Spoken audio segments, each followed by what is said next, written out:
Egyptian Laban makes me imagine the days far from now when historians will be writing about these current times in the life of Geneva College.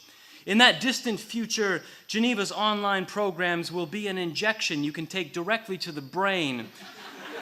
You'll get 4 years and 3 seconds that will feel like just a little pinch, administered by Byron Curtis's reanimated head in a jar.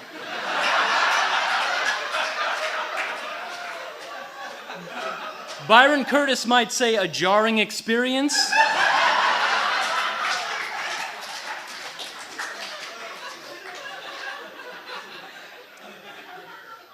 Yes, one day in the far future, historians will write about what's happening here and now, and I fear that in the spirit of avoiding embarrassment for Geneva, they'll never once mention characters like myself.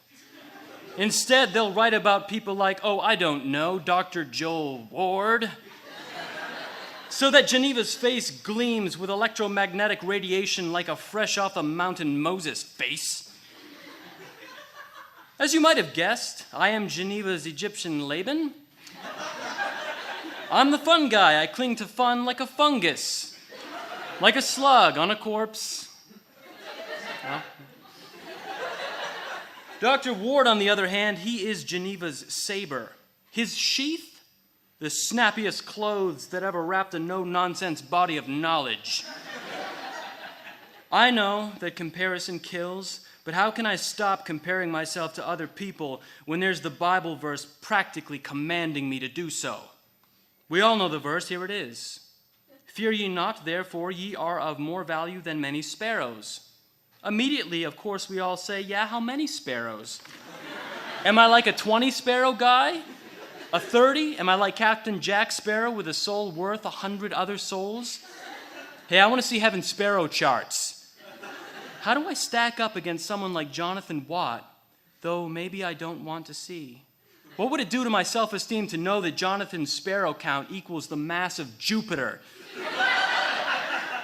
Well, I'm worth only 1.5 lousy sparrows, with the somehow still alive half sparrow always whispering charmingly into my ear, "Kill me."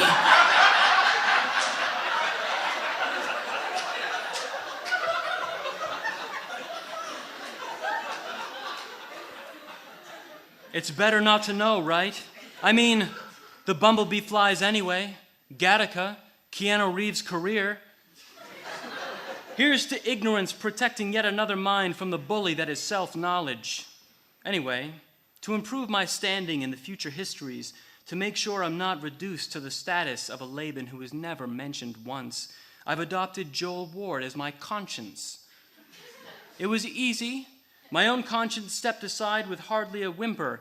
It barely existed anyway after me and my buddy America have been killing it off for years.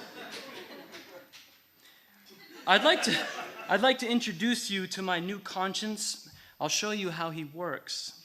Journey with me to a real-life problem. I'm in the trenches, English 101, facing down a room full of students who hate me at best. At worst, they don't even believe I'm a real thing. My soul's got trench foot from me standing so long in one spot behind the tabletop lectern, which I wear in front of me like Adam clings to his leaf, in order to hide the nakedness of my tenders. And by that I mean my hurt feelings. Freshmen, a squadron of babies armed with telephones big enough to stop bullets. And certainly big enough to shield them from the slings and arrows of learning anything ever. I am tempted to despair. My old conscience used to handle it this way. Hey, you guys seem a little sleepy. Let's end class early today. Or, hey, I'll add 50 points to your essays because, hey, why not? You're human beings, and I profoundly respect human beings. I'm one of those. Though you don't imagine that I have life. And look at you, you came to class today, you're sitting in chairs, you respond to gravity. 50 points. Yay! But my new conscience says, is that you, Joel, my newly adopted inner guide? Oh, thank goodness. I love you, Dr. Joel, warden of this toddler prison. My new conscience is no anthropomorphic cricket in a waistcoat. This is hot Jiminy Joel.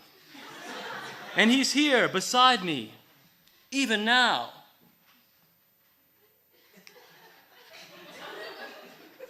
We have a secret handshake. It's that kind of a thing. Now, I apologize, since he's my conscience, you can't see him, but I'll describe him for you. I will describe him so well that you will be able to see him. Here goes. Imagine someone who knows how to wear clothes. If Joel Ward's tailor had been charged with addressing Adam and Eve's sin, they would have passed by the lightsaber angel and walked straight onto the runway in Paris. Now imagine shoes stitched together from the leather of the labyrinth's minotaur, harvested by Reformed Presbyterians, the only beings alive who are more at home in paradoxical mazes than minotaurs.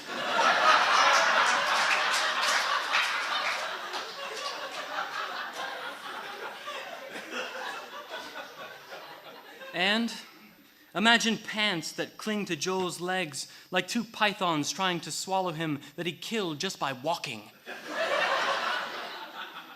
His belt?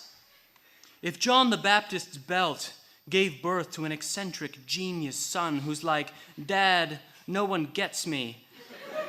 I'm an artist. Someday I'll be living in a big old city and all you're ever gonna be is the greatest among those born of women. Give me my grasshopper and honey inheritance, thanks, bye Dad, suck it older brother. Then he goes to the distant city, New York City, and he makes it there. And if you can make it there, you're Joel Ward's belt. Sports coat? Each and every fiber screams from the tension of holding back a physique as untamed as the Colorado River. His coat is the Hoover Dam. 112 tailors died stitching the coat together. They lie buried alive, happy as clams in the figurative concrete. All this clothing squeezes the body of my conscience until upwells from the neck hole a protrusion, a swelling, a spur of beauty. As if Prometheus stole not the fire from Zeus, but the toothpaste tube and gave it a hearty squeeze. And up came a crystal skull, a gleaming burl, a tuber, a beauteous bloom. Ladies and gentlemen, I give you Geneva's Johnny Depp, my own grafted-in conscience, hot Jiminy Joel.